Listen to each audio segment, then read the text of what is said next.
اللهم صل وسلم وبارك على سيدنا محمد. اهلا وسهلا بيكم حبايب قلبي في مطبخ لولي. ازيكم عاملين ايه؟ يا رب تكونوا في اتم صحه واحسن حال. قبل ما نبدا الفيديو بتاعنا النهارده متنساش تفعيل الجرس سبسكرايب، نخلي بس دايما على الكل عشان يوصلكم مني كل جديد.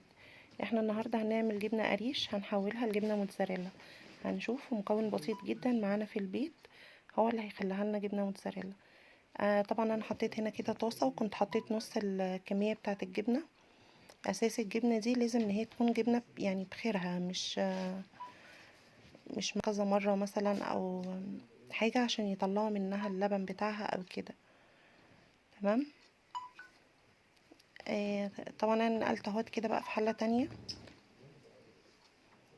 يعني قلت هتبقى افضل وهقدر ان انا اتحكم فيها، ونزلت كل كميه الجبنه اللي كانت معايا. ده كيلو ونص من الجبنه. بصوا بقى، هي بتبتدي، انا بوريكم، بتبتدي ان هي تفك معايا خالص. هتبتدي تنزل اللي هو الشرش بتاعها او الميه اللي فيها،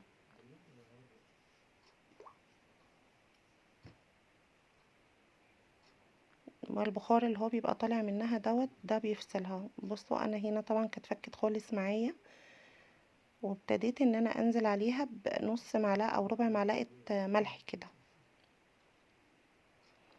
المكون بقى يا جماعه اللي معايا هو الكربوناتو. تمام. ده اللي اهو، بصوا زي ما انتوا شايفين كده، يعني حوالي معلقه الا ربع كده. ابتديت برضو ان انا ارشه عليها. كانت هنا بقى طلعت فصلت معايا الميه كلها والبخار بتاعها طلع.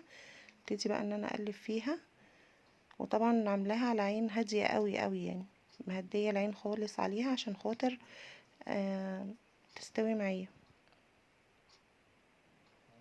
بس هتبتدي بقى ان هي تمط معايا.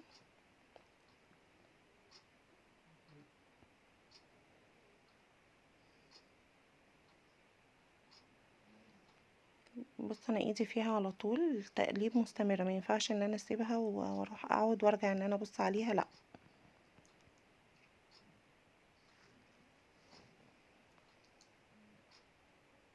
بس بقى هي كده خلاص كانت ابتدت ان هي تخش معايا على سوا، ان هي بتفصل خالص. هي بص بتتحول للموتزاريلا ازاي، ابتدت ان هي تكتل معايا. بصوا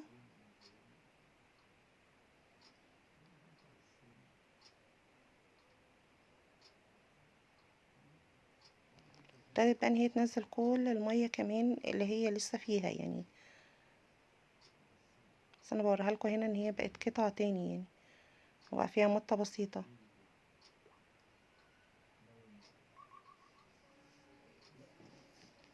يعني انا بحطها على النار حوالي تلت ساعة، 20 دقيقة.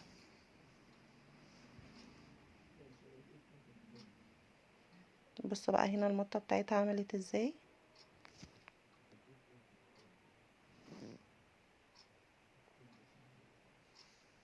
ابتدت ان هي خالص تتلف معايا.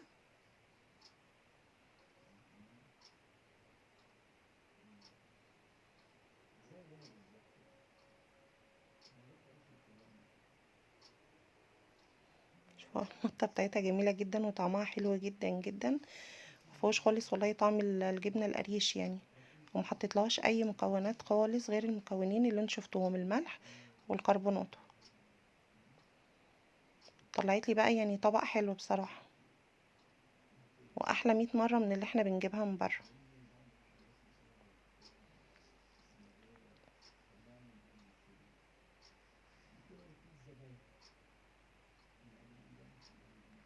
بس جميلة بصراحة. عمالة اوريكم اهي في المطة بتاعتها.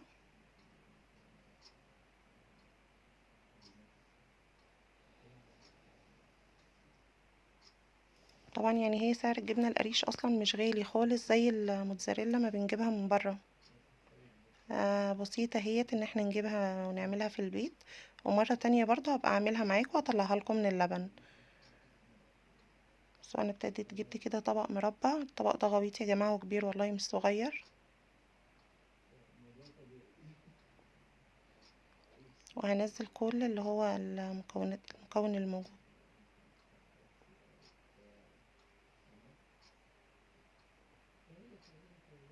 بصوا بصوا بتتلم ازاي، عامله زي الاستك بصراحه. نسيبها بقى بتهدى وبحطها حوالي ساعه في الفريزر. برجع ان انا ابشرها، عايزه استخدمها حتت كده استخدمها، عايزه ابشرها ابشرها.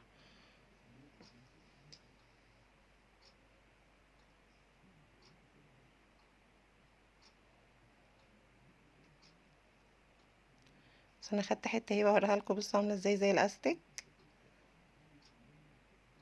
المطه بتاعتها جميله خالص ما شاء الله يعني. انا هنا بقى معايا سمبوسه، بصوا باخد منها كده حته وهوريها لكم اهي. دي كانت قبل ما تتجمد.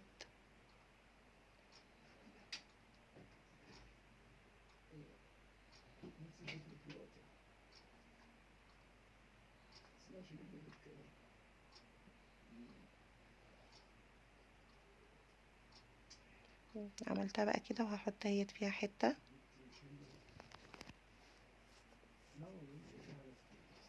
نقفلها بقى القفله بتاعتها، بنحط لها دقيق وشويه ميه وبعمل لها، هو ده اللزق بتاع السمبوسه عشان خاطر ان هي متفكش مننا. هو ده الصمغ بتاعها، عشان لو فكت مش هتبقى حلوه، تنزل كل الحشو بتاعها في قلب الزيت.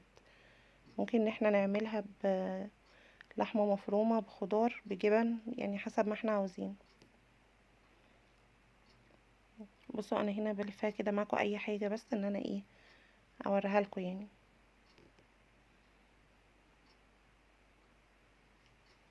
هنا بقى كنت حاطه الشوايه عشان هشوي، بس انا طلعتها اهي.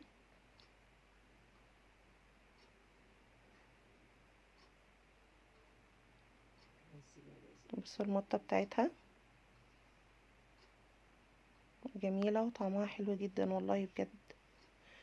متنسوش بقى اللايك والشير، وتدعوا لي دايما بكل خير، ويا رب اكون بقى النهارده كده قدرت افيدكم بحاجه وقلت لكم معلومه جديده.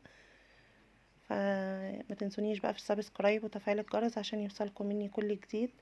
بحبكم في الله، واشوفكم في فيديو جديد. وجربوا الوصفه بجد وهتعجبكم جدا، مش هتندموا حتى لو هتعملوها بكميه صغيره. بحبكم في الله، باي باي.